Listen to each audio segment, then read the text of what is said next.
بە ناوی خی گەورە سڵاوتان لێبێت بەڕێزان ئەنجومەنی باڵای ڕفراندۆم کۆبەوە و ناوەکەی گۆڕی بۆ سەرکردایەتی سیاسی کوردستان عێراق لە ڕاگەیەنراوێکیشدا پێشوازی لە بانگەوازی عەلی سیستانی دەکەن کە داوای کردبوو لەسەر بنەمای دەستوور یەک پارتیایی خاکی عێراق گفتوگۆکانی نێوان هەولێر و بەغداد دەست پێ بکاتەوە. بە میواندارێک لە بەڕێزان لە ستۆدیۆی سەرەکی دکتۆرە تافگا ئەحمەد ئەندامی پەرلەمانی عێراق هەروە لە هەولێرەوە بەڕێز سەلیم کۆیی ئەندامی ئەنجومەنی سەرکردایەتی کۆمەڵی ئیسلامی کوردستان تاوتەی ڕیفراندۆم و لێکەوتەکانی لەسەر هەرێمی کوردستان دەکەین. سەرەتا راپۆرتێک دەبین دواتر لەگەڵ میوانەکانمان درێژە بەم پرسە دەدەین. پێش وادەی ڕیفراندۆم چاودێرانی سیاسی پێیانوا بوو گەورەترین دەرفەت لە بەردەستی پارتە دەسەڵاتدارەکاندایە تا زەمینە خۆش بکەن بۆ سەرپێخستنی پرۆسەیەکی ئاشتەوایی نیشتیمانی هەمەلایەنە، بەڵام زاڵبوونی بەرژەوەندیە شەخسی و حزبیەکان بەسەر بەرژەوەندی گشتی و نیشتیمانی ئەو دەرفەتەی لەبار برد و وەکو هەمیشە لە نەدەسەڵاتدارەکان بەرژەوەندی باڵای نەتەوەی یان کردە قوربانی عینادی سیاسی و خواستە کەسی و بەرژەوەندیە حزبیەکان. کۆمەڵی ئیسلامی لە پەیڕە و بەرنامەی سیاسی خۆیدا سربەخۆیی کوردستان استراتیژێکی نەگۆڕ و چەسپاوە و با پرۆژە و بەرنامەکاری بۆ کردووە و کاریشی بۆ دەکات. هەرە و استراتیژە نەگۆڕەشەوەی کردووە کە کۆمەڵی ئیسلامی پێیوایە پرسی سربەخۆیی خواستی تەنها شەخصێک و حەزبێکی دیاریکراو نییە و خەونی هەموو تاکێکی کووردە. بۆ بەدیهێنانی ئەم خەونەش پێویستە هەمووان لەسەر ئەم پرسە قسەیان هەبێت و بڕیار بدەن، بەڵام ئەو کەسولانانەی کە هەر لە سەرەتاوە بێگوێدانە کۆدەنگی سیاسی و زەمینەسازی ناوخۆی پرسی ڕیفراندۆمیان جوڵاند، گوێیان لە پێشنیاری دڵسۆزانەی لانەکانی دیکەی دەرەوەی ئەو کۆمیتە حەزبیە نەگرت کە بڕیاریان لە وادەی ئەنجامدانی ڕیفراندۆمدا بوو. وێڕای ئەو هەموو تێبینانەی لە سەرزەمینە و وادەی ئەنجامدانی ڕیفراندۆم هەبوون. دوجار ڕیفراندۆم ئەنجامدرا و کۆمەڵی ئیسلامیش بۆ سەربەخۆیی کوردستان بە بەڵێ دەنجیدا. لە ئێستادا و دوای بەڕێوەچوونی پرۆسی ڕیفراندۆم کۆمەڵی ئیسلامی بە پێویستی دەزانێت بەرپرسانی باڵای هەرێم لە هەرکاتێک زیاتر بە تەنگا شەوایی ناوخۆییەوە بن، چونکە نەیارانی ئەزموونی کوردستان هەمویان یەکیان گرتووە و لە دژی خواستی سربەخۆیی گەلی کوردستان وەستاونەتەوە. لاوەها دۆخێکیشدا بەبێ ڕێزی ناوخۆیی مەحاڵە بتوانرێت ڕۆبەڕووی فشارەکان ببینەوە، بەڵام لە جەتی خەم خواردنێکی جددی لە پاراستنی ئەو دەنگانەی بۆ سربەخۆیی کوردستان خرانە سندوقەکانەوە، دەسەڵاتدارانی هەرێم هەر لە بیری بەرژەوەندی تەسکی حەزبی و هەرخەریکی داتاشینی سیناریۆی نوێن بۆ ئەنجامدانی کودەتا، ئەمەش لە دەرەنجامدا بەخراپ بەسەردام و دەستگا شەرعیەکان و لەباربردنی پرسە نیشتیمانی و نەتەوەییەکان کۆتایی دێت. ئەو کاتەی دەوڵەتانی دراوسێ لە بەرامبەر هەڵەی پارتی گەلە کۆمەکی لە گەلی کوردستان دەکەن لە بری ئەوەی ئەو هێزە بێت و ئاشتەوایی سیاسی ڕابگەێنێت و کەچی خۆشیان هەرخەریکی گەلە کۆمەکین لە لانە سیاسی ڕەسەنەکانی کوردستان و هێشتا هەر ئەو سیاسەتە بەڕێوە دەبن. گەر لەگەڵم نەبی دوژمن میت یان دەبێت لەگەڵم بی یان نابێ بوونت هەبێ. لەو چوارچێوەشدا فشار و گەلە کۆمەکەکان بۆ سەر کۆمەڵی ئیسلامی بەردەوامی هەیە و بیاگالەوەی کۆمەڵی ئیسلامی تەسلیم بەخواستی کەس نابێ. کۆمەڵی ئیسلامی پارتێک نییە بەدەستی کەسانی دیکە دروستکرابێ، پارتێک نییە باوکاری ئەوانی دیکە گەورەکرابێ و بنیات نرابێ. هەر کاتێک ویستیان بچووکی بکەنەوە گەر فشاریان خستە سەر تەسلیم ببێ. کۆمەڵی ئیسلامی بەجەختکردنەوە لە هەڵوێستە نەگۆڕەکانی نابێتە پشتیوان بۆ تەواوکاری پرۆژەی هیچ کەسێک، چونکە کۆمەڵی ئیسلامی پرۆژەیەکی دیندارانەی نیشتیمانی کوردستانیە و ڕێگە نادات هیچ کەسێک مزادەی هەڵوێستەکانی بەسەرەوە بکات. لەگەڵ هەموو ئەمانەشدا کۆمەڵی ئیسلامی هێشتا لێک تێگەیشتن و ئاشتەوایی نیشتیمانی بە تاکە چارەسەر دەزانێ و بۆ ئەم پرسەش دەرگای گفتوگۆی واڵایە.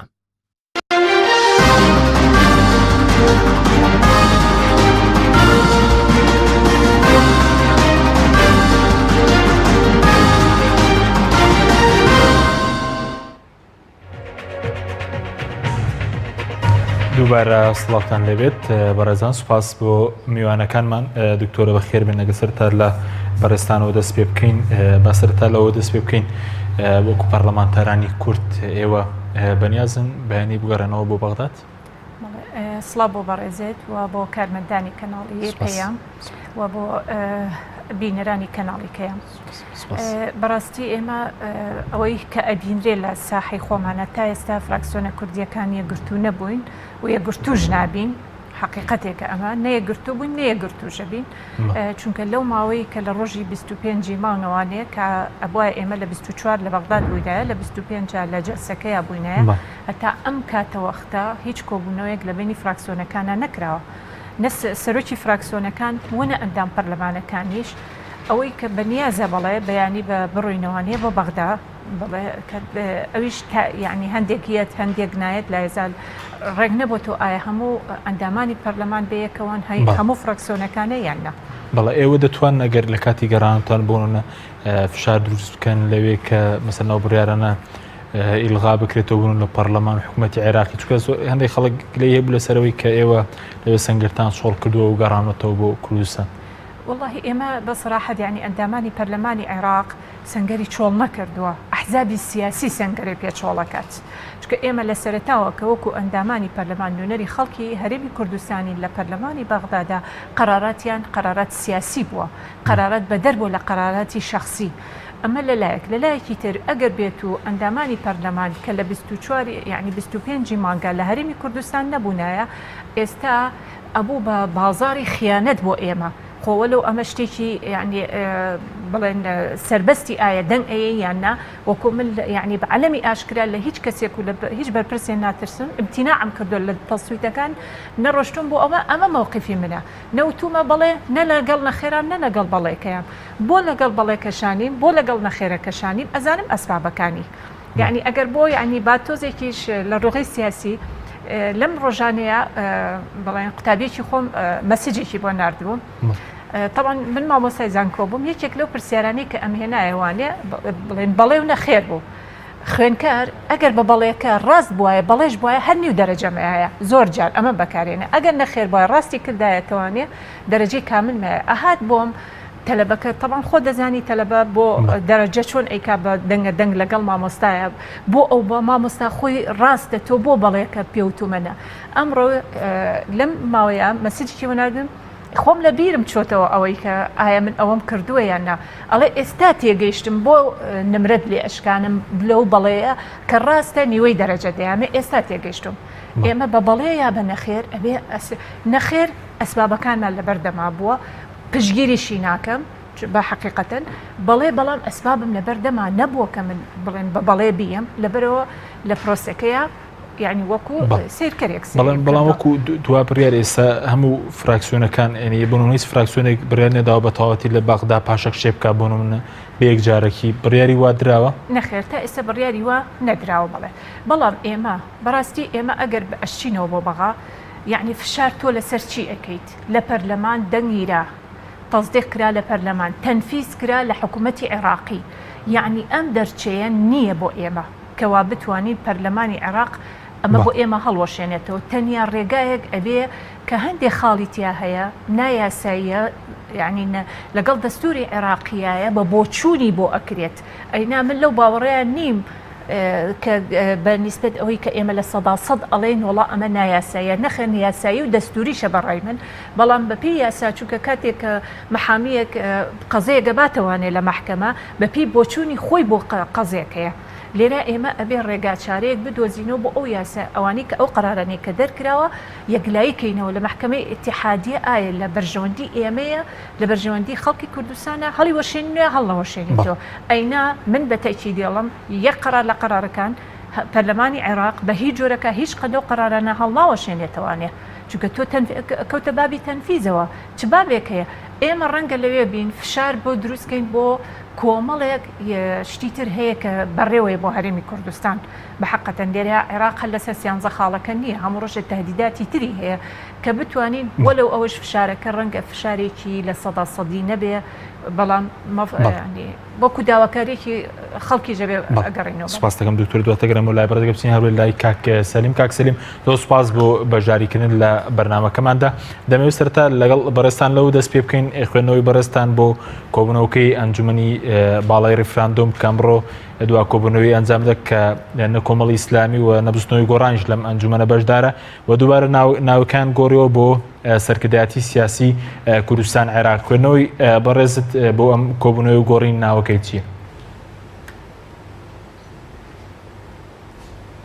بەناوی خوای گەورە سەلامی خوا لە ئێوەش و لە بینەرانی بەڕێز بە خێراتنی دکتۆرە تافگە دەکەم. دیارە ئەمڕۆ کۆبوونەوەی لایەنە سیاسیەکانیان ئەنجومەنی باڵای ڕیفراندۆم هەم کۆبوونەوەیان کردووە و نای خۆیان گۆڕیوە ئەم بۆ خۆیان دەستخۆشیان لە خۆیان کردووە و هەندێک هەنگاویشیان ناوە کە خەڵک بەڕاستی چاوەڕێ ئەو هەنگاوانە نەبوو چکە ئەوان لە سەرەتاوە باسیەوان دەکرد کە 25 مانگ ئیعلانی سربەخۆیی دەکەین ئێستا ناوەکەیان گۆڕیوە کە پێشتر ئەوەی لەگەڵ نەبوو ئێستا داش عێراقێکیان بۆ زیاد کردووە ئەمجا داوایان لە مبادرەی گفتوگۆ و چوونە ناو گفتوگۆ و تاکیدیان لەسەر مبادرەکەی بەڕێز سیستانی کردوتەوە کە ئەم پێم وایە مبادرەکەی هیچ فەرقی نییە لەگەڵ ئەوەی حەیدەر عەبادی لەبەرەوە هەر هیچی تیان نیە ئەویش هەر تاکید لەسەر یەک پارچەی خاچی عێراق و دەستور و ئەوە دەکا بەڵام ئەوان جۆرێک وەکو بڵێ پێیان ئەوە بوو مباشر پێشوازی لەو لێدوانەی حەیدەر عەبادی بکەن ئەویش هەر بە ئاماشەوە بەڵام بە کۆی گشتی من پێم وایە بەشێک لە خۆدزینەوەی لە قەزیەکەتیایە و هەرێمی کوردستان دەبووە ئەمڕۆ ئەگەر ناوکەشیان دەگۆڕی ئەگەر ئەوانشیان دەکرد یەکەم بڕیارێکیان بدایە بۆ ئەوەی کە دۆخی هەرێمی کوردستان و پێشوازیەک بێ لە گفتوگۆ بریتی بوو لەوەی کە تاکید لەسەر هەڵبژاردنەکان بکەنەوە ئەگەر تاکید لەسەر هەڵبژاردنەکان بکرێتایەوە بۆ نێودەوڵەتی زۆر باش بوو بۆ ئاستی عێراقی زۆر باش بوو کە ئێمە ئامادەین گۆڕانکاری ئەم لە خۆمان بکەین و هەڵبژاردن بکەین و ئامادەی گفتوگۆشین و ئەو کاتە ئەگەر گفتوگۆیەکەش تاخیر بوو بووە خەڵک چاوەڕێی نەتیجەی هەڵبژاردنەکانی دەکرد لەسەرەوە حیزبانش نەدەکەوت گفتوگۆیەکە دۆخێچکەی داهاتە پێشەوە بەڵام کە ئەو بڕیاریان نەداوە دیارە ئەوان لە ئینیاندیا لە نەزەریاندیا کە هەڵبژاردنەکان دیارە دواخەن تەمەنی خۆیان درێژکەنەوە ئەوە شەمووی ناومێدی خەڵکی هەرێمی کوردستان زیاد دەکا و خاڵی بەهێز بەدەست عێراقەوە دەدەن بەدەست نێودەوڵەتیەوە دەدەن کە ئێمە ئەو هەموو پرسانە لە کاتێکا لەگەڵمان بوو ئێستا ئێمە بچین بە پێچەوانەی ئەوە تەمەنی پەرلەمان درێژکەین و حکوومەت درێژکەینەوە و سەرۆی چارێم درێژکەیەوە کەواتە تو لەگەڵ هەموو ئەو پرسە نێودەوڵەتیانە نی کە بۆ دیموکراسی و لە کاتی خۆی و ئامادەبی گۆڕانکاری لە ناو خۆت بکەیت ئەمە کۆمەڵە قەزەی گەورە بوون بەڕاستی ئەمڕۆ دەبووە ئەوان لەو ڕۆ تەمەشایان بکردان نەک لەوەی کە ناوێک بگۆڕن بەوەی کە یاعتیبارێک بەوەی کە داش عێراقیشیان تازە بۆ زیاد کردووە ئێمە تا ئێستاش ئەگەمادەم توی عەلانت نەکرد بەشێکی لە عێراق ینی ئەوەی بۆ چ بوو ئەو ناوی بۆ زیاد بە بۆ چوونی بەڕێستان ئەمە هیچ پەیامێکی تێدا کە پێشتر بۆ منە حیزب و لایەنە سیاسەکان عێراقیان لە پاشگیری خۆیان لا دەبرد ئێستا ئەمڕۆ ئەنجومەنی ئەنجومەنی باڵای ڕێفراندۆم هاتووە ناوەکەی گۆڕەوەی کردوتی بە سەرکردایەتی سیاسی کوردستان داش عێراق هیچ پەیامێکی تێدایە بۆ هێزە عێراقیەکان بۆ حکوومەتی عێراقی وڵای پەیامەکەم پێم خراپە چکە یەکەم ئەو ئەنجومەنە سیاسیە ئیشی چییە لەکوێی دەستورە لەکوێی یاسایە لەکوێی قەوارەی هەرێمی کوردستانە ئەمە لەم کاتەیە تو ئەو ناوە لە خۆت دەنێ کەواتە ڕەفزی بڕیارەکانی کە دەکەیەوە پەرلەمان دەکەیەوە حکوومەت دەکەیەوە ئەمە بۆ قەزی نێودەوڵەتی قەزیەکی گەورەیە هیچ یاسایەکی نییە بڵێ بە پێی یاسا ئێمە مادەی ئەوەندە بڕگەی ئەوەندە ئێمە ئەو ئەنجومەنە ئێمە کاتی خۆی تەرحێکەوەمان کرد لە سەردەمی معارەزەیە گوتمان با پرسە سیاسیەکان گەورەکان لەو پێنجلایەنە بە پرسوڕای ئەو پێنجلایەنە بێ بۆ ئەوەی کە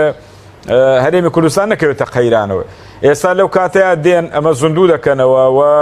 پەیامەکان بە حسابی ئەوەی کە ئێمە تاکید لەسەر عێراقیەتی دەکەینەوە لەبەرەوە داش عێراقەکە بریتێنەوە و تاکیدیان لەسەر دەست پێشخەریەکەی بەڕێز سیستانی کردوتەوە کە هیچ جیاوازیەکی نییە لەگەڵ خیتابەکەی بەڕێز عەبادی بەستەنا ئەوە لە نەجەفەوە دەرچووە ئەوی لە بەغدا و لەگە دەسەڵاتە دەرچووە یعنی ئێمە زۆرێک لەو لاوە لۆفە بکەینەوە بۆ ئەوەی لە ڕێگەی بەڕێز سیستانیەوە بچینەوە بەغدا و گفتوگۆ بکەین و گفتوگۆیەکان چۆن دەبێت من پێم وایە ئەوە حالەتێکی زۆر هەر بە قووت نییە لەگە حکوومەتی عێراق ئەو کاتە بە قووت بوو پێش 25 مانگ وڵاتان لەسەر خەت بوون و حکوومەتی عێراقی ئامادەیەکی زۆری هەبوو و وڵاتانی دراوسێ ئامادەیان هەبوو ئەو کارتە لە دەست ئێمە سوتا لە دوای چواردەی مانگەوە ئێستا گفتوگۆیەکان بشکرێ زۆر زەعیف دەبێ وەکو گفتوگۆیانەی کە لە هەرێمی کوردستان لەگەڵ ئێمە گۆڕان دەیکەن چەندین دانیشتنمان کردووە لە ماوەی 2 ساڵە کە دێتە سەر جدیەت لی پاشگەز دەبنەوە لەگەڵەوەشا کە نایکەن دوای دێن عقوبەی لایەنەکانیش دەدەن ئێمە بڕیار وابوو پەرلەمان کارا بکرێتەوە بە دەستەی خۆی و بە هەمووی خۆ ئەو مقسانە و تەسریحاتانیاندا ئێستا هاتن یەکسەر سکرتێریان گۆڕی و عقوبەی کۆمەڵی ئیسلامی و سکرتێری پەرلەمانیاندا ئەوە کەواتە تو چاوەڕێ ئەوە دەکەی ئەگەر حکوومەتی عێراقی چۆن تەعامل لەگەڵ بەڵێ ئەوەی کە بەرەزەوتت ئەم سەرکردایەتی سیاسی کوردستان عێراقیت ئەوە کە ناوەکان گۆڕویت بنەمایەکی دەستوری و یاسایی نییە بە بۆچوونیەوە ئەمە گەڕانەوەی بۆ دواوە پاخستنی هەم ڕۆڵی دووبارە حکوومەت و پەرلەمان و دامەزراوەکانی هەرێمی کوردستانی یاخود دەمەوێت کە هیچ جیاوازێکی ئەوەی لەگەڵەوەی بەرەی کوردستانی کە لە 91 هەبوو. لە مێشە بە خۆی ئیش بەوە دەکرێت لە مێشە ینی پەرلەمان لەبەرەوە کە نەتوانێت دەسەڵاتەکانی خۆی ممارەسە بکە، حکوومەت نەتوانێت دەسەڵاتەکانی خۆی ممارەسەکە یان لە ژێر چاودێری پەرلەماندا بێەوە پەرلەمان بتوانێت هەم مراقبەی بکە هەم یاسا دەرکە و هیچ ڕێگریەک لە بەردەمینەوە کەواتە خاڵشکەی بەهێزتر هەیە لەسەرەوە کە لایەنە سیاسیەکانە ئەو بڕیارانەی بۆ دەکەن ئەگەر بە ئاشکراشنەوە ئێستا مەجلیسەکە بە ئاشکرا دروست بووە، بەڵام ئەوە بێئەمەلی خەڵک دەگەیەنێ، بێئەمەلی پرۆسەی سیاسی دیموکراسی لەم هەرێمی کوردستانە دەگەیەنێ، خەڵک یەکجاری ناومێت دەبێت چاوەڕێکا ئاورداتەوە لە عێراق بزانێ عێراق چی بۆ دەکات، چکات و ئەو ئەنجومەنە کە مادام هیچ ئینێکی یاسایی نیە سەنەدێکی یاسایی ئەتو چۆن تەعامل دەکەی ئەدی ڕۆڵی پەرلەمان و حکوومەت چ دەبێت، ئەو بڕیارانی لەوێ دەدرێ بڕیارەکان مولزەمن بۆ هەرێمی کوردستان بۆ حکوومەت بۆ پەرلەمان کەواتە ئەو کاتە پەرلەمان هیچ ڕۆڵی نامینێ، باشەگە ڕۆڵی نەمینێ ئەتو لە باتیەوەی بڕیار بدەین پێم وایە گەشانەوەیەک زوندووبوونەوەیەک بۆ خەڵکی هەرێم و بۆ لایەنە سیاسیەکان بریتی بوو یەکەم بڕیارێک هەم خۆیان حەل بکەن ئەم لیژنەی باڕا کۆتایی پێبێ و ئەو پاشگرشیان بۆ زیاد نەکردا لەو کاتە بۆ مەسلەی عێراقوانە لە منتیقێکی قوتەوە بووایە و بڕیاریان بدایە کە هەڵبژاردن بکرێت لە کاتی خۆی و ئێمە دوای هەڵبژاردن گفتوگۆیەکان لەگە حکوومەتی عێراقی دەکەین، پێم وایە ئەوە زۆر بەهێز دەبوو. ئەو کاتە حکوومەتی عێراق بیری لەوە دەکردەوە کە چۆن گفتوگۆ بکە یان گفتوگۆیەکان ڕێی نێودەوڵەتیش بۆ ئەوە گرنگ دەبوو کە هاوپەیمانان و UN بە تەمای ئەوەن کە چاوەڕێ ئەوان دەکرد کە هەرێمی کوردستان بە فیعلی گۆڕانکاری دەکات و ئەو بڕیارانەی کە لە ڕابردوو دروستەوە بە چاچی و بە خراپی بە هەڵەبێ و ئیسابەی نەکرد بێ دەکەوتە سەر ئەوەی دادێ ئەوەی دادێ خەڵک چۆن تەعاملی لەگەڵ دەکات ئەم لە ڕووی نێودەوڵەتی هەر چۆنێک دەبووە خەڵک چاوەڕێی نەتیجەی هەڵبژاردنەکانی دەکرد، بەڵام کە ئەوە نەکراوە خەڵک ئێستا من پێم وایە لەوە چاوەڕێەوە دەکەن کە هەڵبژاردن دەکرێت و پەرلەمانەوە خۆی دەبێ بارودۆخکارەوە خۆی دەبێت و چاکسازی لە هەرێمی کوردستان ناکرێت لەگەڵەوەدا داوای چاکسازی لەگە حکوومەتی عێراقی دەکەن ئەوە قەزەکە دوورتر دەخاتەوە زۆریش. بەڵێ سوپاس دەکەم داتەگرم وڵای بەرز دکتۆرە دەمەوێت سەرنجی بەڕزش لەسەر ئەو ناوگۆڕینە بزانم ئەو ناوەیە کەمڕۆ ناوێکی تریان زیاد کردووە لە سەرکردایەتی سیاسی کوردستان عێراق خوێنەوەی بەڕێزش چیە بۆ لاوازکردنی ڕۆڵ و حکوومەت و پەرلەمانە بە بۆ چوونیەوە؟ پێشێکی سڵاوڕێزێکی تایبەتمەیە بۆ مامۆستای بەڕێزمان. طبعا ئەمە هیچ شتێکی کەمتر نییە لە مەجلیسی قیادەی سەورەی بەعس بە حەقیقەتەن ئەشوبهەیە بەوە لەوەی هیچ بەدەر نییە چونکە لە وەختی سەدام بۆچی دەیشوپێنی بەو مەجلیسە؟ دەیشوپێنم بەوە لە حاڵەتێکە لە زەمەنی سەدام حوسێنە نە پەرلەمان نە حکوومەت هیچ قەرارێکی زڵدی کورد دەرناکرد، تەنیا مەجلیسی قیادەی سەورە بوو کە ئیجباری چی ئەکرد پەرلەمانی ئەکرد ئەو ئیجباری حکوومەتی ئەکرد، بەڵام ڕۆژێ لە ڕۆژان نەمان بینیەوە لە زمانی سەدام حوسێنە قەرارێکی بەم شێوازی کە ئێستا قەراری پەرلەمانی عێراق دەرچوو بەرامبەر بە کورد حەقیقەتەن، بەڵام ئێستا کورد هاتووە خۆی پێکهاتەیەکی مەجلیسی قیادەی سەورەی کردووە، منە بێ پیرۆزبایی لە خەڵکی کوردستان کە مەجلیسی قیادەی سەورە بۆ دروست بوو، ئەمە یەک لە لایەکی تریشەوە بێ پیرۆزبایی لە خەڵکی کوردستانیش بکەین کە کۆتایی هاوبەر ریفرەندۆم بە حەقیقەتەن ئەمە ئەم پێکهاتنی ئەم مەجلیسی قیادەی سەورەی کە لە هەولێرە یعنی دەنگەکانتان تەواو بوو. بۆچی ئەم پەیامەیە لێ دەخوێنیتەوە؟ بەڵێ چونکە تۆ ئەڵێ ئەنجومەنی سەرکردایەتی کوردستان داش عێراق وەنیە باشە تۆ لەلایەکەوانێ ئەڵێ وەڵا ئێمە هیچ هینێک لەسەر دەنگەکان ناکەین کە لە ساڵ 92 هێناوە دەنگی بەڵێ لەلایەکی تری شەوانێ یەیت ئەڵێ کوردستان داش عێراق، یعنی ئەمە دوو شتی جیاوازە، دوایەوە یەیت تۆ لەسەر بەڕێز سیستانی یعنی مفاوەزە ئەەکەیت ئەو توێتی چییە؟ دەڵێتی بانگەوازەکەی سیستانی ئەوەی کە ئەمڕۆ هەم پەرلەمانی کوردستانیش دوێنێ پێشوازیان کرد ئەمڕۆ ئەنجومەنی باڵای ریفرەندۆمیش پێشوازی ئەڵێ بە پێی دەستور باشە دەستور ئەڵە چی؟ ئەڵێ حکوومەتێکی عێراقی فدراڵی وایە لە غیری ئەوە زیاتر هەیە ئەڵێ بە مادەی یەک بێتە سەر باقی مادەکانی تری مادەی 140 و مادەکانی ترە کە تایە ئەدبەستێتەوانێ یعنی کورد دایمە یەک دی وەرەگرێ دیوی ئەو دیوی خۆی وەرناگرێ یعنی من ئێستاژێ لەمەوانێ ئەوەتەی کە لە یەکەم خیتابمەوە هەتاوەکو ئەم ڕۆژەی لە ئەندام پەرلەمان بوونەوە لەوە پێشی ژووتومە قیادەی سیاسی نییە فکری سیاسی نییە یعنی یەت تۆ تەنیا وەکو بە سەراحەت کۆبوونەوەیکی ئیجتیماعی وەکو کۆمەڵایەتی دائەنێشیت و کۆمەڵی قەرارات و وەکو مامۆسای بەڕێزی وتی من نازانم ئەم ئەنجومەنە لەسەر چه ئەساسێکی یاسایی دروست بووە چێن ئەمانیان هەڵبژاردووە چی هەڵی بژاردوون چۆن حکومێکی چۆن وەکتی خۆی مەجلیسی قیادەی سەورە کوردی تیانە بوو تۆ هاتوویت نیوەی دەنگەکە بەدەر لە دەنگی گۆڕان بەدەر لە دەنگی کۆماڵ بەدەر لە دەنگی خەڵک هاتووی تۆ تەحکومەکەی سبێنی ئەمە بچووکرەوەی گۆڕان پەرلەمانە بێ هیچ قەراری پەرلەمان بۆی نییە هیچ هینەکە ئەو بەدیلێکە ئێمە داوای سەرۆکایەتی هەرێم ینی کە سەرۆک مەسعود بەرزانی کە لەم ڕۆژانەیە کە یعنی بەڕاستی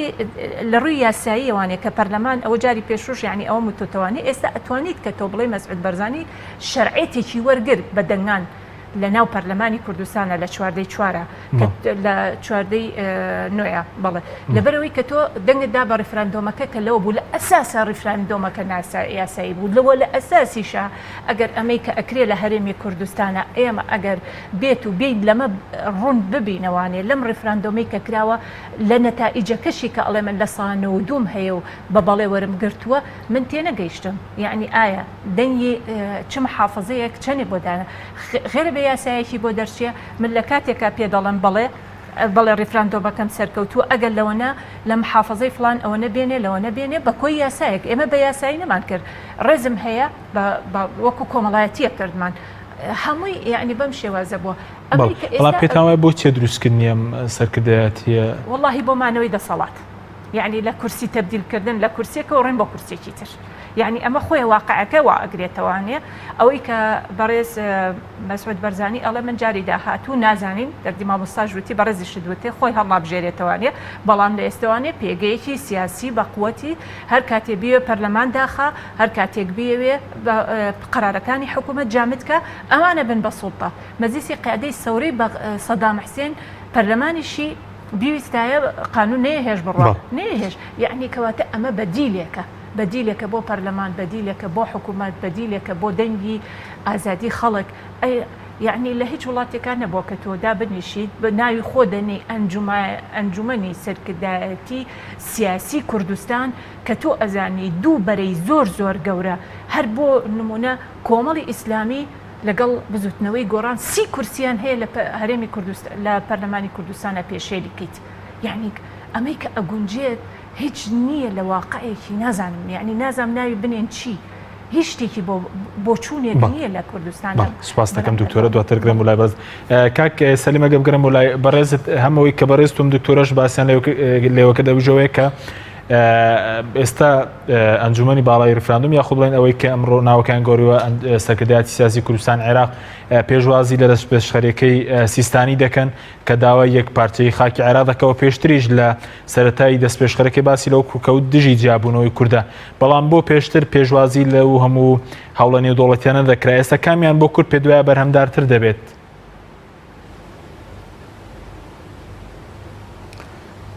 وڵا ئەو دیارە ئەو هەوڵەی ڕابردوو کوردی دەبردە قۆناغێچکەوە لە ڕووی نێودەوڵەتی و لە ڕووی عێراقش و لە وڵاتانی دراوسێش هەنگاوێکی زۆر گەورە بوو ئەو پرسی ڕیفراندۆم جێبەجێ دەبوو و کورد لە بینی هەردوو ئەگەرەکە لە هەردووچیان براوە دەبوو یەکەم ئەگەر حکوومەتی عێراقی بە تەواتی ئەو داخوازیەکانی کوردی جێبەجێ بکردا ئێمە هەنگاوێکی گەورەترمان داویشت و ئەگەر جێبەجێشی نەکردا پرسی ئێمە دەبۆ پرسێکی نێودەوڵەتی ئەم پێم وایە لەو حالەتەیە کورد براوەی یەکەم دەبوو بەرامبەر بە هەم جیرانەکانیش و هەم حکوومەتی عێراقیش ئێستا لەم حالەتەی ئێستا ئێمە دەست پێشخەریەکەی بەڕێز سیستانی تەبەنی دەکەین کە تەنایەک خاڵی بۆ کورتایە باسیەوە دەکا هێز بەرامبەر کورد نابێ بەکاربێ و فشاریش حساریش نەخرێتە سەر برا کوردەکان دەنا باقیەکەی کە ئەویش عەبادیەوەی تاکید کردوتەوە و ئەوانیش گفتوگۆ سەنەدی گفتوگۆیەکەمان لە ئێستاە کە باسی لەسرە سەنەدەکەی تا چەند دەتوانی بەرەو پێشەوە ئێمە دوو سەنەدمان لە دەست داوە یەکەم مەسەلەی نێودەوڵەتیەکە کە بە ئێمە خاڵێکی بەهێز بوو و لە ڕابردووشا بەهێز بوو لە ماوەی 24 ساڵی ڕابردووە بۆ ئێمە سەنەدێکی گەورە بوو ئەو پەیمانان هەموو خەڵکی عێراق و ئەو دەسەڵاتی ئێستاش لە عێراقا کە دەستیان نەدەچوە ئێمە بەهۆی ئەوە بوو کە دەیانزانی هاو پەیمانان لە پشتی کوردە لە پشتی قیادەی سیاسی کوردە بۆیە ئەوانەی کە ئێستا داوای دەکەن ئەو کاتە داوا نەدەکرا خۆ کاتەش دەیانزانی ئەوە هەیە دەیانزانی داوای ئەوەش بکەنەوە و دەشیانزانی ئەمە سیادەیە و دەگەڕێتەوە بۆ عێراق بۆ داوایان نەدەکرد دەیانزانی جێبەجێ نابێت لەبەرەوە ئێمە یەکەم تورکیا و ئێران ئەویان جێبەجێ نەدەکرد لەگەڵ ئێمە دووەم هاو پەیمانانیش لە پشتمان بوون هەر کاتێک حرەکەی چام کردا یەکسەرەوان داهاتن ناو قەزیەکەوە ئێستا ئەوان لێکشاوتنەوە و من بەڕاستی پێشم وایە ئەو پشتگیریەی کە بەعەلەنی لەگە حکوومەتی عێراقی دەیکەن یەک پارچەی خاچی عێراق و پشتیوانی لە حکوومەتی عێراقی ئەگەر لە ناو قسەکانە باسی ئەوە دەکە تونند و تیژی لەگەڵ کورد بەکارنەیە هەر ئەوەندەی بۆ ئێمەتیایە ئەگە ناوەکەی کامووی پشتیوانێ لە عێراق لەم حالەتەیە حکوومەتی عێراقی چۆن گفتوگۆ لەگە تو دەکا ئەتو خاڵی بەهێزی تو چێ بەرامبەر بە حکوومەتی عێراقی خاڵی بەهێزی ئێمە تەنها ئەوە بوو کە ئێمە ئەوەندەی الحاح لەو گفتوگۆیە نەکەین پرسی خۆمان ڕوونکردنەوەمان بۆ خەڵک بدا دەربارەی ڕیفراندۆم کە ئێمە چی لێ دەکەین بەرەو کوێی دەبین و بڕیاری هەڵبژاردنمان بدا دری خەڵکمان خۆش بدا کە بە فیعلی ئێمە گۆڕانکاری لە هەرێمی کوردستان دەکەین با ئەمجارە خەڵک سەرپشک بێ و تەزویر نەکرێ و خەڵک ڕێی خۆی بدا ئەوە ڕێی لایەنەکانیش دیارە لە هەرێمی کوردستان کە چێ لە خزمەتی خەڵکی هەرێمی کوردستان بیری کردوتەوە توانیوەتی هەنگاو بنێ با ئەو کاتە خەڵک سەرپشک بووە ئەمە هەنگاوێکی زۆر گەورە دەبوو هەم ڕێی و سەرنجی نێودەوڵەتی بۆ لای خۆی ڕادەکێشا هەم حکوومەتیش لەوەی هەنگاوی باشتایە بۆ گفتوگۆکردن بەهێزتر دەبوو ئەگەنا لە ئێستاە ئێمە بچین لە ڕێگەی نەجەف و کەربەلاوە بینەوە بۆ گفتوگۆ ئەو هێزەی نییە ینی هەمان ئەو هێزەی کەوان بەکاری دێنن بەرامبەر بە ئێمە کە دەزانن هێزمان لە پشت نییە لە گفتوگۆیەکان لە ماوەی 2 ساڵی ڕابردووار دەڵێن کاکە کۆمەڵ و گۆڕان ڕازینین و نایەنەوە بەڵام کە دەڵێی دێمەوە یەکسەر ئەو دەستکاری دەستەی سەرۆکایەتی پەرلەمان دەکەن. بەڵێ زۆر باش سەبارەت بە ناوماڵی کورد چەندە کاریگەری لەسەر داهاتووی کورد و پێگەی کورد بەرامبەر بەغدا دەبێت کە ئێستا مەسەلەن خەڵک چاوەڕێەوە دەکرد دوای ئەم هەنگاوانە مەسەلەن دوای ڕفراندۆم ناوماڵی کورد ڕێک بخرێتەوە بەڵام ئێستا تاسەی چاوڵێکی جدی نییە بۆ ئاشتەوایی لە ناوماڵی کوردی. وڵی ئەو خاڵەیە تەوان زۆر باسەکرێ 25 ساڵ ئێمە باسی ئاشتەوایی و یەکڕێزی ئەوانە بەڵام ئاشتەوایی لەسەر چه ئەساسێک ئێمە هەموو ئەو وڵاتانە ئێستا دەزانن بەغدا دەزانێت عەبادی باسی ئەوەی کرد کە ڕێژەی بەشداری خەڵک چۆنەوە بەرچاوی خەڵکەوە بۆ ئەم کامیرە و ئەوە دیارەوە شت ئەمڕۆ ناشاردرێتەوە لە سەردەمی ئەو تەکنۆلۆژیای ئێستاە بۆیە ئەمان ئەگەر لەو فەڕەزنا بیان ویستا بێنە ناو پرۆسەکەشەوە هاوکاریشما بوونە بەڵام هەنگاویان بەرەوە بنە لەوەیە دەنجی باشی نەخێریان بۆ خۆیان بەدەست بێنایە لەبەرەوە وەسعی هەرێمی کوردستان لە ڕوانگەی ئەوەی کە لە ناوخۆی ناڕێکە ناتەبایە ناعەدالەت هەیە و سیستەمی سیاسی و ئیداری لەو پەڕی خراپیدا یعنی ئێمە هەتا ئێستا خەڵک ئامادە و بە هەموو ئەو نەهامەتیانی کە بەسەری هاتووە بەس موچەکەی بدەن ئێستا موچەکەش نییە و مانگانش گرنتی نییە ببێ پازدەی مانگ دەدرێ ئیعلانەکرێت تەلەڤیزیۆنەکان ئیعلانیەکەن وەزارەت کاکەوە پارەکەمان بۆ هاتووە ئێستا ژەویژەوە لە ژیرفانی حکوومەتی تورکیا دەیدایان نایدە ئەم حکوومەتداریە بەو شێوە ناکرێت ئەنجومەنی سیاسی تەبێ لەلایەک پەرلەمانت تەبێ لەلایەک حکوومەتت تەبێ بەڵام حکوومەت ئامادە نەبێ بێتە بەردەمی پەرلەمان و پەرلەمان لێ پێچینەوەی لەگەڵ بکە و حیزبیش نوێنەرەکانی ناو حکوومەتی چێ ئامادەیە نوێنەری خۆی لێ پێچینەوەی لێ بکە لەبەرەوە حالەتێکە خەڵکی هەرێمی کوردستان لەوە دڵنیا بووە یعنی ئەم چاکسازیە لە هەرێمی کوردستان ناکرێ ئیلا ئەگەر ئەم حیزبانە ئێستا بە خۆیاندا بچنەوە بڕیاری ئەوە بدەن کە ئێستا جێگەی و بڕیارە بوو کە خەڵک سەرپشکن بۆ دەنگدان و هەڵبژاردن و ئەوانش بەڕاستی واز لەو هەیمەنێ بێنن بەسەر دەسەڵات بەسەر پەرلەمان و حکوومەت و هەڵبژاردن و بردنەوە و نەبردنەوە ئەمە بەڕاستی کۆتایی پێهاتووە یعنی ئیلا بە زۆر بتێ فشار دروستکەی هەر دەبێ بیبێ و هەر تووابی ئەمە بابگەڕێتەوە بۆ دەنجی خەڵک ینی ئەم لایەنە سیاسیانە ئەگەر لە دەنجی بەڕێ بۆ سەربەخۆیی کورد بزانن کورد بەژاری ناکە ئەدی بۆ دەبێ بۆ حیزبەکە چۆن بێ ئەدی دەبێ خەڵک چدرێکی بەو هەرێمە خۆش بێ کە ئێستا ڕۆژانە ڕێزی جەنازەمان بۆ دێتەوە لە بەحری ئیزە و بەحری ڕەش دەخنچێ ئەمە ئەم هەرێمە چ بەخۆی دەڕیانی بەرامبەر بۆ دەکەین بۆیە ئێمە ئێستا مەتار کا حەچیم هەتا ئێستا پەرلەمان لە دوو خولی ڕابردووان نیان دەزانی ئەو مەتارە چیتیایە و داهاتی چەندە و سەردیانگودەوە پەیوەندی بە ئێوە نییە ئێستا بە یەک ڕۆژ حکوومەتی عێراقی بە دەری خست کە مانگانت چەندە و ڕۆژانت چەندە و ساڵانت چەندە ئی باشە بۆ بە ئێمەی ناڕێن بۆ بە حکوومەتی عێراقی دەڕێن ئەو نەوتەی ڕۆیۆ بۆ بە تورکیا بزانێ بۆ خەڵکی هەرێم نەزانێ بۆ پەرلەمانەکەی نەزانێ بۆ لایەنە سیاسیەکان نەزانێ بۆ تورکیا بزانێ ئێوە تورکیا گرتی دوای چی لێ دەکەی ئێستا حکوومەتی عێراقی تەرکیزی لەسەر کاتەوە کاکە ئەم داهاتانە ماڵی ئەم خەڵکەیە بۆ هەر لە بەردەستی کەسێک و دوو کەس و سێ کەس بێ با بخرێتەوە بەردەستی پەرلەمانەوە پەرلەمان بۆ هەمومان وەک یەک بێ ئەم شەرعیەتە یاساییە لە ڕووی هەرێمەوە هەرێم بەهێز دەکا ینی چی کە باسی گفتوگۆ ئێمە لەو حالەتە عشاری بچینە دەرێ سوڕح بکەین و لایەنەکان سوڕحکەن با سوڕح نەکەن بەڵام ڕێز لە پەرلەمان و بڕیاری پەرلەمان و بڕیارەکانی خۆمان و ڕێز لەم حکوومەتە بگرین کە ئێمە پێکمانێناوە با بڕیاری بدرێ و بەرپرسیاریش بن بەرامبەر بە پەرلەمان هیچی تێناچی ئەوە شتێکی زۆر سادەیە لە هەموو ڕات پەیڕەو دەکرێت. بەڵێ سوپاس دەکەین دکتورە ناوبڕێکمانە دوای ناوبڕێک دەگرین بۆ لای بەڕستان بەڵێ بینیرانی بەرز ناوبڕێک کورت و دەگەڕێنەوە لاتەن لەگەڵمان بمێنەوە. نامەی ئەمڕۆ با سپۆنسەری کۆمپانیای ئەسێ بۆ بازرگانی مۆبایل شیری ئاڵتونسا.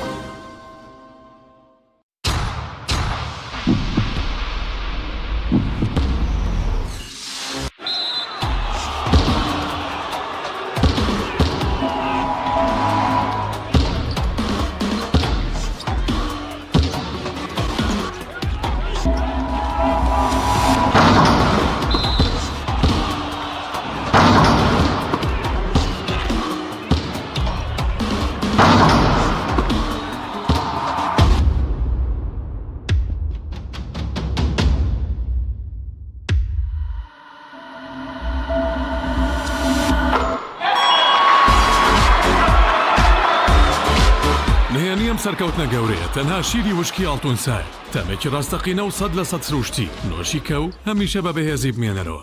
نوێترین ئۆفەر لە کۆمپانیای ئەسێەوە ئێستا مۆبایلی زیرەکی ئەسێ Q5S 4G LTE کە بە فینگرپرینت کار دەکات بە قستی مانگانەی تەنها 59,000 پێشەکی و مانگی تەنها 14,000 دینار. نوێترین مۆبایلی زیرەک و پێشکەوت و بە نزمترین نرخ بۆ تۆی خۆشەویست ئەسێ Q5S 4G LTE. کۆمپانیای بەیزا لە پێنە و بەرەنگاربوونەوەی قەیرانی دارایی و پێشکەشکردنی باشترین ئامێری کارەبایەتی ناوماڵ کۆمپانیای بەیزا بووە بریکاری گشتی کۆمپانیای زەمگی ئیتالی هەروەها فرۆشتنی بەرهەمەکانی باقیستی هەژدەمانگ بە هاوڵاتیان سەلاجە و مجەمیدە هەموو جۆرەکانی سپلێت تەلەڤیزیۆن و تەباخ و مڕەشەح فڕن و مایکرۆ گسکی کارەبایی غەسالەی جلشتن و قاپشتن بەیزا مامی هاوڵاتیان.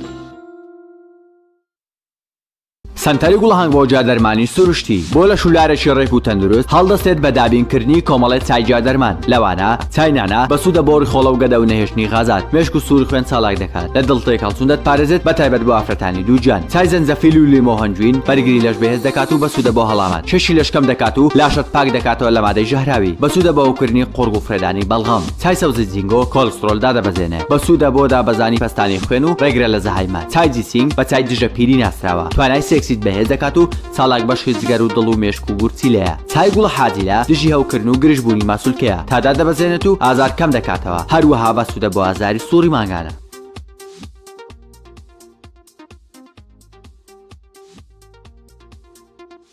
کۆمپانیای دنیا دیکۆر کۆمپانیای دنیا دیکۆر ئامادەیە بۆ دانانی دیکۆراتی ماڵ و شوێنە گشتی و حکومیەکان. کۆمپانیای دنیا دیکۆر هەڵدەستێت بە دروستکردن و دانانی کەوانتەر و ژووری نووسن و ئۆفیسی گەشت و گوزار و جبسم بۆردی مەغریبی و کاغەزی دیواری ئیتاڵی و تەختەی ئەرزی تورکی و ئەڵمانی و جیاکردنەوەی هۆڵ بە SDF و MDF و داری سروشتی. کۆمپانیای دنیا دیکۆر دنیایەک بۆ دیکۆراتەکانتان. ناونیشان سلێمانی فەرعی یەکەم شەقامی بازنەی مەلیک مەحموود بەرامبەر پارکی مەلیک مەحموود. فەرعی دووەم شەقامی بازنەی مەلیک مەحموود بەرامبەر سۆپەرمارکێتی ئاڵتون. فەرعی سێیەم ناوچەی پیشەسازی یەک بەرامبەر تاقیگەی بیناسازی. کۆمپانیای دنیا دیکۆر. تۆپ ئارت تاکە بریکاری تۆڕی میدیایی کۆمەڵ بۆ دروستکردن و بڵاوکردنەوەی ڕیکلام. تۆپ ئارت.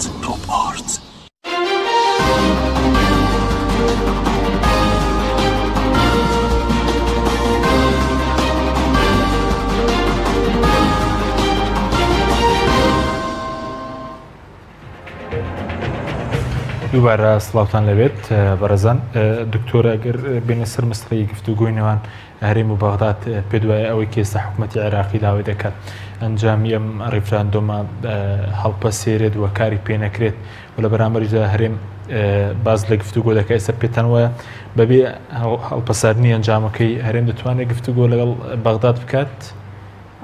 یەکێک لە مەرجەکانی سەراحەتەن حکوومەتی عێراقی ئەڵێ بێ هەڵپەساردنی دەنگەکان بێت یعنی ڕاپرسیەکە بێت ئەو کاتە ئێمە ئەکەوینە بابێکی گفتوگۆوانێ بەڵام ئەوەی کە ئەمڕۆ مەجلیسی قیادەی سەورەکە دەری کرد کە بڕێ لە سەر فتوای سیستانی ڕێبەڕێوانی ئەگەر بێت و ئەمە خطوورەتێکی زۆر گەورەی هەیە لەسەر ئاستی دۆلیە چونکە تۆ پێش ڕیفراندۆم هات ئومەمی متحیدە ئەمریکا بەریتانیا وڵاتانی دەرەوەی تر داوای لە تۆ کرد کە ئیسیفتان نەکەی بۆ ماوەی 2 ساڵ ئەمانە هەمووی دەوڵەتێکی علمانین و هەموو خۆشمان باش زانین بەش بە حاڵی خۆم مسلمانێکم بەڵام دەوڵەتی علمانیەکان دائیمەن زڵدی شیعە و مەرجعیە و هەموو جۆرەکانن ئەمە حقیقەتێکە لەسەر ئاستاکە باش زانین ئێستا ئەگەر تۆ هەرێمی کوردستان تۆ بە قبوڵی یعنی پێشنیازەکەی سیستانی دووەرگتۆ بە هێند وەکو مەرجعەتێکی ئیسلامی وەردگرتووە بەڵام لە لایەکی ترەوانەیە ئەوەی کە لە تۆ خۆت ئەمریکا دۆڕان بەریتانیا دۆڕێنی وڵاتانی غەربیە دۆڕێنیت کە ئەوان یعنی لە بیدایەتەوە لەگەڵتان نەبوون و ئێستا زڵدێکی زیاتری بۆ خۆ دروست کرد چکە تۆ هاتیت لەسەر پەیامێکی ڕێزمایە خۆشمان هەمومان ئیسلامین بەڵام لەسەر مەرجعەتێک قەرار لەسەر چارەنووسی میلەتێکگەیت بۆ کاری دەرەوەی خراپە ئەمە لە دیبلۆماسی بەڵام ئێستا کە بەرەزوت ئێستا هەرێم پشگیری ئەوە نیە کرد لە ڕیفراندۆمەکە بۆ نمونە ئەمریکاش ڕاتی کردوتە توانێت گفتوگۆیەکی جدی بۆ نمونە ئەگەر ئەنجامەکەی هەڵنەپەسێرێت حکوومەتی عێراق گفتوگۆیی لەگەڵ بکات لەو باوەڕانی بکە حکوومەتی عێراق بێتەوە سەر بابی گفتوگۆکردن چونکە بۆچی تۆ قەرارت یاوە یعنی بۆ نمونە مەسەلەن ئەمڕۆ مەتاڕەکانە لە ڕۆژی جمعەوە هەینیوانێت بەدەستی حکوومەتی عێراقیەوەیە ئێمە شەڕەکەشمان شەڕی بەحەقەتەن چه حکوومەتی عێراقی و چه حکوومەتی هەرێمی کوردستان شەڕی پارەیە لە پێش بەرژەوەندی خەڵک منافزی حدودیەکان ئێستا بۆ نمونە ئەمە خاچی تورکیایە ئەمە خاچی عێراق عێراق لێرەیە جێشی خۆی داناوە گومرگی خۆیەکە کوردستانیش پابەندە بینەکەی خۆی گومرگی خۆیەکات دیسانەوە یعنی لە باتی 2 گومرگەکە بوو بە 3 گومرگ هەرێمی کوردستان پابەند نابێ بە گومرگەکەی ئەووانە کەواتە لێرەیە کاڵاکان لەسەر چێت زیابێ بە هەموو لەسەر هەرێمی کوردستان زیاکات یعنی نەبەست ئەو دەرەنجامەی یەکێک لە شەرتەکانیان ئەوەیە کە بێتۆ بابڵێن کە تعلیقی ئەو دەرەنجامی ئیسیفتاکە بکەی بەڵام ئایا یعنی لە حاڵەتێکە ئەگەر بێت و ئەم ئەنجومەنەی کە دروست کرا بۆمان ئەمەی کە بە ئیجباری ئەو هیتاف و شیعار کە وتمان دەوڵەت نە بە هیتاف نە بە نەشید نە بە شیعاردان ئەندرێت بە بنەماکانی خۆیدا ئەندرێت بەرپرسن لەوەی ئایا ئەتوانن دەنگی با بڵێن لە سانەوە دوی ڕاستە وەلو من یەکێکم لەوانی کاڵم مەفەوزەی انتخابات چنە لە عێراقا چنە لە هەرێمی کوردستانە بە حیاتی نەیتوانێت سەر بە خۆی بپارێزێ یعنی ئەمە شتێکە ئەزانین کە چەندێک تەزویرەکرێت چەندێک گێت و ئەڕات تەزویرات هەیە لە هەموویە یعنی لە پەرلەماناڵی لە ئەنجومەنی محافظەیاڵی لە هەموو شوێنەکاندا جا تۆ بێ بۆ پرسێکی ڕاپرسیش بۆ ئەوەی کە ئەنجامەکەت بە تەکیدی تەزویری تیا ئەکراوە تۆیت ئایا چی بە خەڵکە دەڵێت بۆ خەڵکانی کە بە تۆ بە لەسانەوە دوو بە تۆی وتووە بەڵێ چی بە خەڵگەڵێت ئەڵێ هەروە ڕامسپارت گاڵتەم پێکردن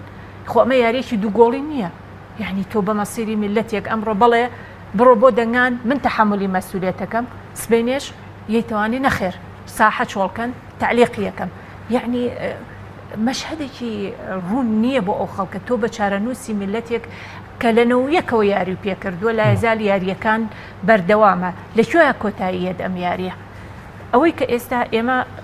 خطوورەتێکی تر لەسەر هەرێمی کوردستان هەیە بەڵام نادەستوریە ئەگەر ئێمە تێبڕوانینە سەر هەموو ئیعلامی عەرەبی عێراقی یەکێکیان ناڵێ هەرێمی کوردستان کتابێکیان دەرکردووە بە شیمالی عێراق ناوبراوین ینی باکووری عێراق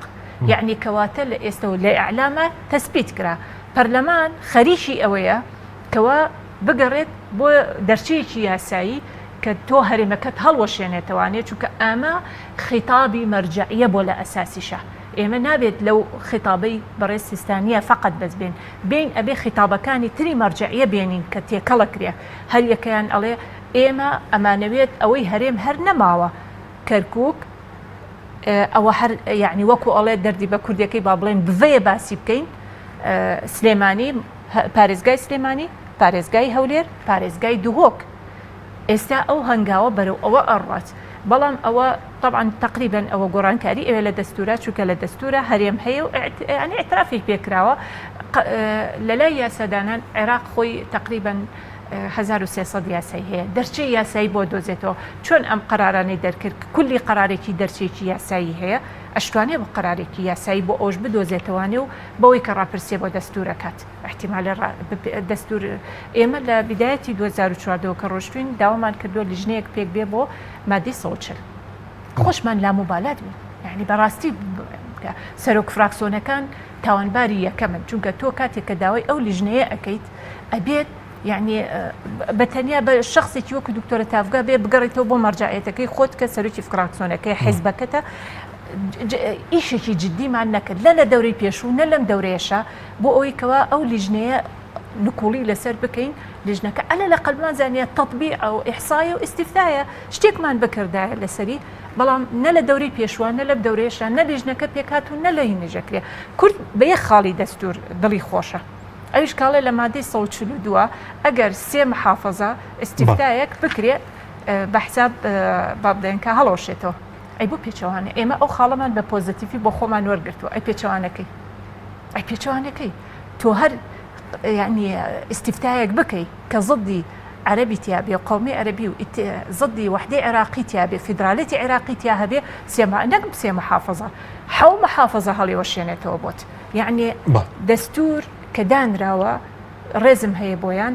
نە ئەبووە نەمادەی کەرکووکی تیابووە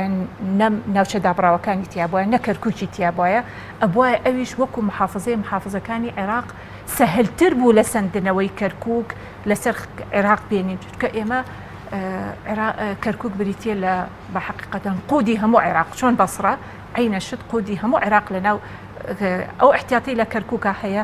تقریبا بەقدر و احتیاط سپاس دەکەم دکتۆرە دواتەگرم لای بەرز کاک سەلیمەگە بگەڕم بۆ لای بەرز پێش باست لە مەسەلەی زەروەتی ناوماڵی کورد کرد بەڵام بۆچی ئێستا ئاراستەکان بەم شێوەیە نین کە ناوماڵی کورد سەرڕایم هەڕەشانە ژێک بخرێن وەکو خۆت باس دەکرد ئێستا پلان هەبوو کە مەسەلەن دژی کۆمەڵی ئیسلامی و زوتنەوەی گۆڕان کە مەسەلەن دوور بخرێنەوە لە پەرلەمان یاخود پەراوێز بخرێن بەڵام بۆچی پلان نییە بۆ ڕوبەڕووبوونەوەی هەڕەشانەی کە ئێستا لە عێراقەوە لە وڵاتانی دراوسەیەوە لە هەرێمی کوردستان دەکرێن بخۆی ئەو کارتانەی بەدە سەرێمەوە تااقەتی ئەوەی نیە ئەو قوتەی نەماوە ئێمە ئەو باسم کرد لە ڕابردووە ئێمە هاوپەیمانان پشتیوانمان بۆ وڵاتان بەهۆی سۆز و عەتفێکی زۆرەوە لە ڕابردووکردنەوەی چیمیا و ئەنفال و وێرانکارین هیچ کەسێ پشتی بەر نەدەداین بەڵام کە کورد نەیتوانێەوە بخۆزێتەوە ئەو ڕێیە ئیستیسمار کە ئەوان لە ئەمریکاوە هاتوون نوێنەری مەجلیسی ئەمن هاتووە ئێمە نەمانتوانێ و گفتوگۆیە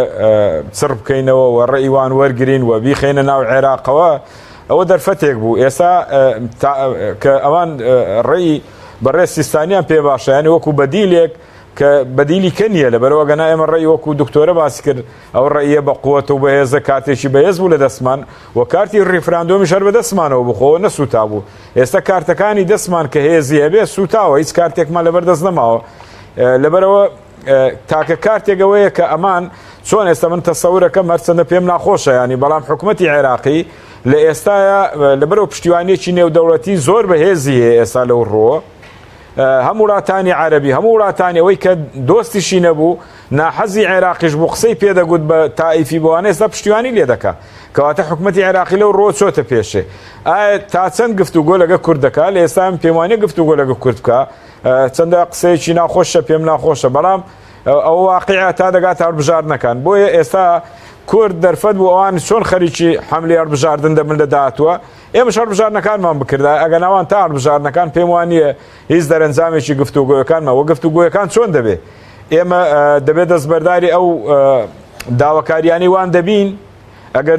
دەستبەرداری ئێمە لەلایەکەوە کارتی دەستمان لە ڕووی نێودەوڵەتی سوتا بێ و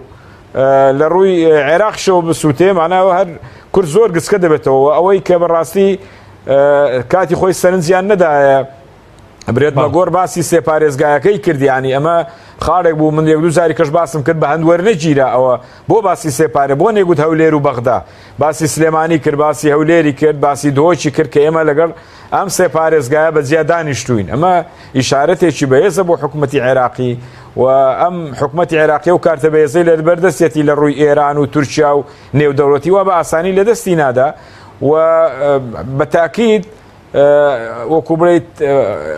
ئینی تۆڕەی ڕابردوشمان لێ دەکاتەوە کە ئێمە ئیلتیزاممان بەیز نەکرۆ بە دەستور و بەوەی کە ئێرە تەوان جیا بووە و سربەخۆ بووە و مەتاری و داهاتی و نەوتی و هەموو ئەوانم پێم وایە ئەگەر داوای ئەوشمان لێ نەکەنەوە لە ئێستا گفتوگۆیەکە دوا دەخەن بۆ نەتیجەی بەهێزی خۆیان کارتێکی بەهێز دەبێ بۆ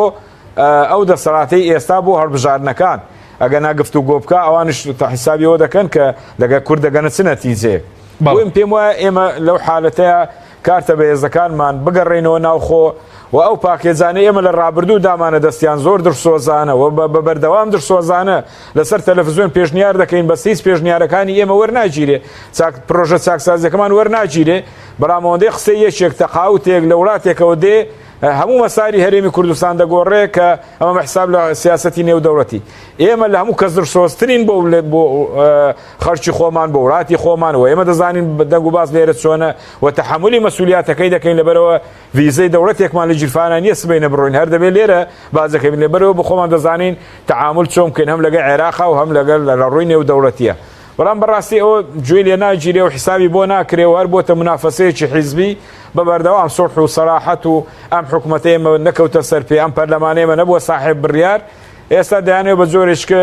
عمری درێژکەنەوە و بەو نەوعی کە ئەندام پەرلەمانەکانیش زۆر گلەیان لێتی هەر تایی دەسەڵاتیش کە دەزان وەزەکەوان ناڕۆ بەڕێوە دەوڵەتەوە چۆن دەبێت سەربەخۆیەوە چۆن بڕێوە دەچێت ئەو کارتە بەهێزەی ناو خۆمان هەبوایە وڵاتانی ژەواب شاریان لەسەر نەدەکردین. بەڵێ سوپاس دەکەین دکتۆرە نیخورەکیش بۆ بەڕێز سەباردەوەی کە تا چەند ناکرێ مثلەن ئەنجامدانی ڕفراندۆم بکرێتە پاسە و کێستە چاکسازی نەکرێ موچەی خەڵک باش نەکرێت حد ینی ڕفراندۆم کە هیچ پەیوەندێکی بە موچەوەی خەڵکی کوردستانەوە نییە ئەوە قرارێکە وەکو قرارێ ئەو قرارانە وایە کە لە پەرلەمانی عێراقا بەرامبەر بە گەلی کوردستان دەریان کرد یعنی بەڕاستی و قراری کە ڕوبع موچە و نەدانی پێدانی یعنی حەسار خستنە سەر هەرێمی کوردستان لەلایەن حکوومەتی هەرێمی کوردستانەوە بووە یعنی هیچ دەڵێن بەغدان فالەکەی کردووە